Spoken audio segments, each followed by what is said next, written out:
Assalamualaikum warahmatullahi wabarakatuh. Yang sama-sama kita banggakan dan kita cintai, siswa dan siswi SMA Negeri 14 Kota Bekasi. Pada kesempatan ini, Ibu akan menyampaikan 5 ibadah sederhana yang bisa mendatangkan pahala yang besar. Sedikit usaha berharap penghasilan besar, melakukan hal kecil tapi ingin balasan besar. Itulah salah satu sifat tercela yang merupakan penyakit berbahaya dalam diri manusia, di mana ia tidak mau bersusah payah namun mengharapkan sesuatu yang besar hingga akhirnya berbagai cara dilakukan bahkan sampai nekat melakukan perbuatan yang dilarang oleh agama. Nauzubillah.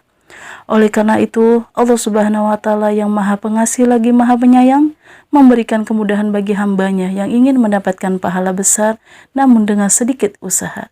Banyak ibadah sederhana atau ringan yang bisa mendatangkan pahala yang besar, di antaranya yakni zikir. Berzikir dengan mengucapkan kalimat-kalimat thayyibah dapat mendatangkan pahala atau balasan yang besar. Banyak kalimat zikir yang didawamkan oleh Rasulullah SAW dan semua bentuknya pendek dan ringan untuk diucapkan, namun menyimpan pahala yang besar. Salah satu kalimat zikir yang dicontohkan oleh Rasulullah SAW adalah seperti hadis yang diriwayatkan oleh Muslim yang artinya, aku membaca Subhanallah walhamdulillah wala ilaha illallah wallahu akbar. Bacaan itu lebih aku sukai daripada mendapat kekayaan sebanyak apa yang di bawah sinar matahari. Yang kedua adalah membaca Al-Quran.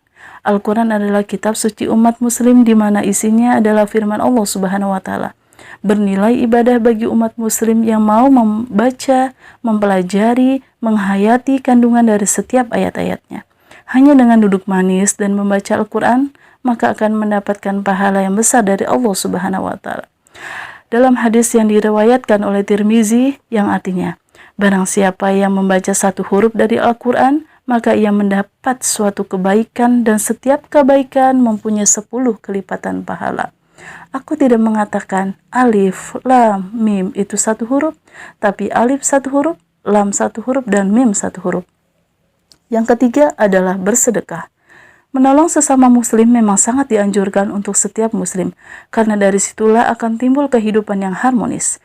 Banyak cara bila kita ingin menolong orang lain, baik dengan harta, tenaga, juga bisa dengan pikiran, dan itu akan disebut sebagai sedekah. Sedekah karena mengharap ridho Allah Subhanahu wa Ta'ala disebut sebagai sedekah jariah yang pahalanya akan mengalir terus meski kita sudah mati.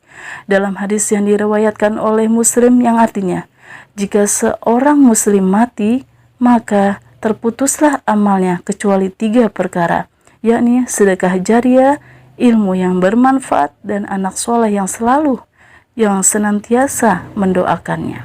Yang keempat adalah menjenguk saudara yang sakit. Salah satu kewajiban seorang muslim kepada sesama muslim yakni saling menjenguk bila ada yang sedang sakit. Hal yang sederhana ini ternyata juga menyimpan banyak hikmah di dalamnya. Selain sebagai sarana mempererat tali silaturahmi, juga orang yang menjenguk saudara yang sakit akan didoakan oleh para malaikat.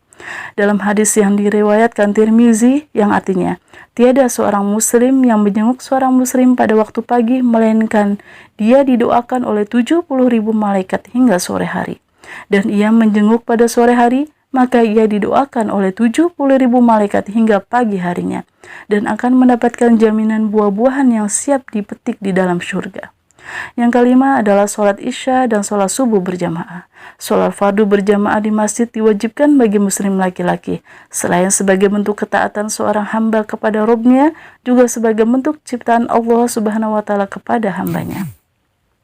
Bagaimana tidak, hanya dengan melaksanakan sholat isya berjamaah, seorang muslim diberi pahala seperti sholat setengah malam, dan bila melaksanakan sholat berjamaah subuh, akan dibalas seperti pahalanya orang yang sholat semalam suntuk. Dalam hadis yang diriwayatkan Muslim yang artinya, barang siapa yang sholat isya dengan berjamaah, maka seolah-olah ia mengerjakan sholat setengah malam, dan barang siapa yang sholat subuh berjamaah, maka ia seolah-olah mengerjakan sholat semalam suntuk. Demikian ya yang dapat Ibu sampaikan, kurang lebihnya mohon maaf. Semoga bermanfaat. Wabillahi taufiq wal hidayah. Wassalamualaikum warahmatullahi wabarakatuh.